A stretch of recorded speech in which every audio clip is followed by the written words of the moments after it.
bienvenue sur notre chaîne. Nous publions des extraits vidéo pour vous aider à choisir celui qui vous plaît. Pour savoir comment télécharger ce livre audio gratuitement, ou un autre de votre choix, n'hésitez pas à cliquer sur les liens en description.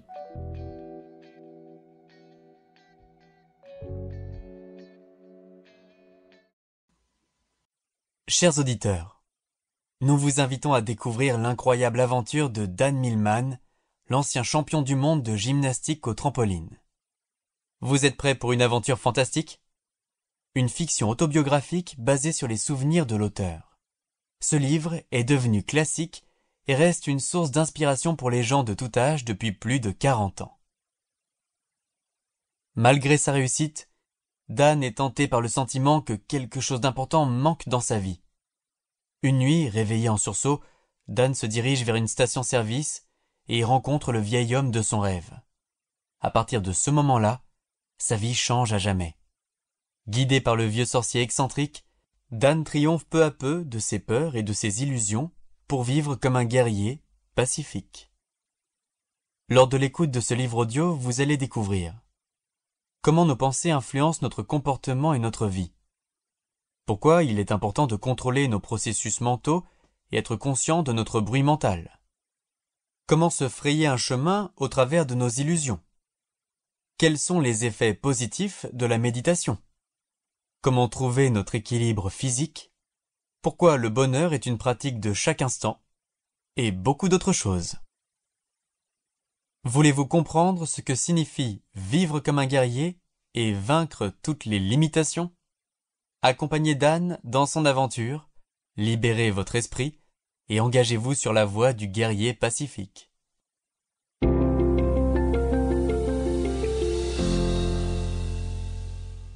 La vie commence, pensais-je en disant au revoir à mon père et à ma mère à travers la vitre de ma bonne vieille voiture blanche, pleine à ras-bord de toutes les affaires que j'avais préparées pour ma première année d'université. Je me sentais fort, indépendant, prêt à tout. Je chantais à tue-tête, couvrant la radio, en roulant vers le nord sur l'autoroute de Los Angeles. Puis je passais au-dessus de Grapevine pour déboucher sur la route 99 qui m'emmena à travers des plaines aux cultures verdoyantes jusqu'au pied des montagnes de San Gabriel. Juste avant la tombée de la nuit, pendant ma descente sinueuse des collines d'Oakland, je vis miroiter la baie de San Francisco. Mon exaltation s'accrut, tandis que j'approchais du campus de Berkeley. Après avoir trouvé mon dortoir, je déballai mes affaires et jetai un coup d'œil par la fenêtre au pont de la Golden Gate et aux lumières de San Francisco qui scintillaient dans l'obscurité.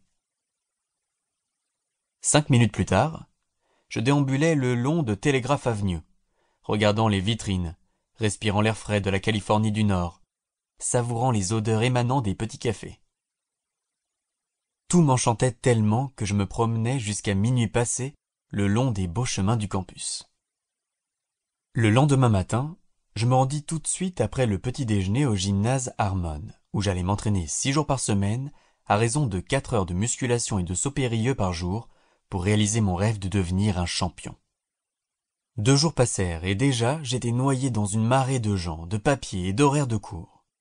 Bientôt les mois s'ajoutèrent aux mois, au rythme des saisons de la douce Californie. Pendant mes cours, je survivais. Au gymnase, je m'épanouissais. Un ami m'avait dit une fois que j'étais né pour être acrobate. J'en avais certainement l'allure. J'étais bien bâti, avec des cheveux bruns et courts, un corps mince et vif. J'avais toujours eu un penchant pour les acrobaties les plus folles. Déjà tout jeune, j'aimais frôler les limites de la peur. La salle de gymnastique était devenue mon sanctuaire. J'y trouvais mon enthousiasme, mes défis et mes satisfactions. À la fin de mes 2 premières années, j'étais allé en France, en Angleterre et en Allemagne pour représenter la Fédération de gymnastique des États-Unis. Je gagnais le championnat du monde de trampoline. Mes trophées de gymnastique s'empilaient dans un coin de ma chambre. Ma photo parut tellement souvent dans le Daily Californian que les gens se mirent à me reconnaître et ma réputation grandit. Les femmes me souriaient. Suzy, une fille douce et pulpeuse, aux cheveux blonds et au sourire dentifrice, me faisait de plus en plus fréquemment des visites amoureuses. Même mes études allaient bien. Je me sentais au sommet du monde. Pourtant, au début de l'automne 1966, quelque chose de sombre et d'intangible commença à prendre forme. À cette époque, j'avais quitté le dortoir et je vivais seul dans un petit studio derrière la maison de mon propriétaire. Durant cette période, j'éprouvais une mélancolie croissante, et cela malgré tous mes succès. Puis j'eus des cauchemars, presque chaque nuit. Je me réveillais en sursaut, inondé de sueur. Le rêve était presque toujours le même.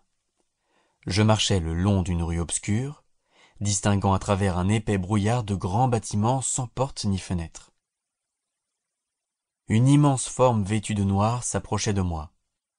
Je sentais, plus que je ne le voyais, un spectre effrayant, un crâne blanc, luisant, dont les orbites noires me fixaient dans un silence de mort.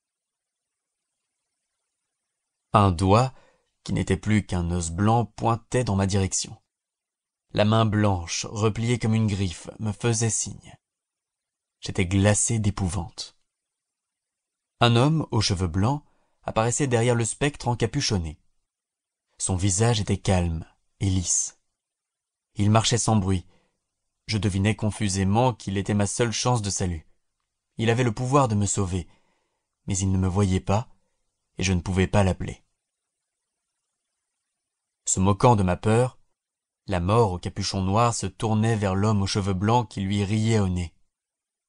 Frappé de stupeur, j'observais. La mort, furieuse, essayait de l'attraper, mais en vain. L'instant d'après, le spectre fonçait sur moi, mais le vieil homme l'empoignait par son manteau et le projetait dans les airs.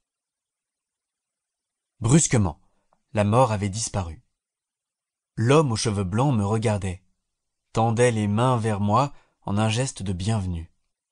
Je m'avançai dans sa direction, puis en lui, et me fondais dans son corps. Abaissant les yeux sur moi, je découvrais que je portais une robe noire. J'élevais mes mains, et voyais alors des os rongés et blanchis se joindre pour prier. À ce moment-là, je me réveillai en poussant de petits cris. Une nuit début décembre, j'étais couché dans mon lit, écoutant le vent siffler à travers une petite fente de la fenêtre de mon appartement. Incapable de dormir, je me levai et enfilai mon vieux jean, un t-shirt, des baskets et une veste, et je sortis dans la nuit. Il était 3h05. Je marchais sans but, inspirant à grandes bouffées l'air frais et humide, regardant le ciel étoilé, à l'affût d'un bruit quelconque dans les rues silencieuses. Le froid me donna faim, et je me dirigeais vers une station-service ouverte toute la nuit pour m'acheter des biscuits et une boisson.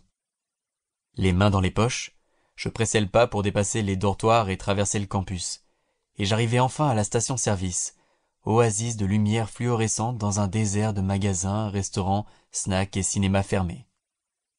En contournant le coin du garage contigu à la station, je faillis tomber sur un homme assis dans l'ombre, sa chaise adossée au mur de briques rouges. Surpris, je reculai. Il portait un bonnet de laine rouge, un pantalon en velours gris, des chaussettes blanches et des sandales japonaises. Son léger coupe-vent semblait lui tenir assez chaud, alors que le thermomètre mural qui se trouvait près de sa tête indiquait 3 degrés Celsius. Sans lever les yeux, il dit d'une voix forte, presque musicale, « Désolé si je vous ai fait peur. »« Oh, ce n'est pas grave. Avez-vous des boissons gazeuses ?»« Il n'y a que des jus de fruits ici. » Il se tourna vers moi et ôta son bonnet avec une sorte de demi-sourire, découvrant des cheveux blancs. Puis il éclata de rire. Quel rire! Je le dévisageai encore un instant et reconnus le vieil homme de mon rêve. Les cheveux blancs, la face lisse, sans rides, un homme grand et mince de 50 ou 60 ans. Il rit à nouveau. Malgré ma confusion, je parvins à me diriger jusqu'à la porte marquée « Bureau ». Je l'ouvris et, en même temps, je sentis une autre porte s'ouvrir sur une autre dimension. Je m'effondrai tout frissonnant sur un vieux canapé, me demandant ce qui, par cette porte, allait faire irruption dans ma vie bien planifiée. À ma peur se joignait une étrange fascination que je ne m'expliquais pas. Assis, respirant avec peine, j'essayais de reprendre pied dans le monde ordinaire. Si ce livre vous a plu, vous pouvez alors le télécharger gratuitement. Pour savoir comment faire, cliquez sur le lien en description de la vidéo. n'hésitez pas à commenter pour nous informer des extraits de livres audio que vous aimeriez écouter. Pensez à liker et à vous abonner pour ne rater aucune vidéo.